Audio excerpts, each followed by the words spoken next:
السلام عليكم، ازيكم؟ هقولكوا على تركه حلوه جدا شفتها بجد عجبتني. لو جبتوا اي منتج من منتجات التنظيف ماشي، وكانت الازازه كده مش بخاخه، واحنا بتبقى الحاجات دي دقيقه قوي.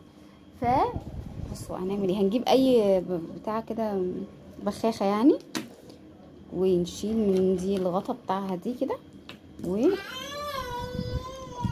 دي هنا بس كده. بصوا بقى، خطيره يا جماعه بجد. ونرش بقى فاهمين وايه، ونعيش بقى حياتنا. لان بالذات الكلوروكس بيبقى محتاج، او يعني الحاجات اللي هي بتبقى محتاجه يعني ايه دقه كده، في ان انا عايزه ايه حتت معينه هي اللي انا عايزه انضفها قوي، احسن من الدلق كمان هنحافظ عليه اكتر. فلو طبعا كلنا عندنا بقى بخاخات يعني كتير، فخصصوا واحده كده، او لو واحده مكان مثلا حاجه ليها علاقه برضو بالتنظيف. دي كانت ديتول، غسلتها واستخدمتها للكلور اللي هو الالوان ده، فلذيذه. بصوا بقى، تنزل بقى، بصوا، ونقعد بقى كتير كده، ونقعد بقى ايه ننضف بقى براحتنا.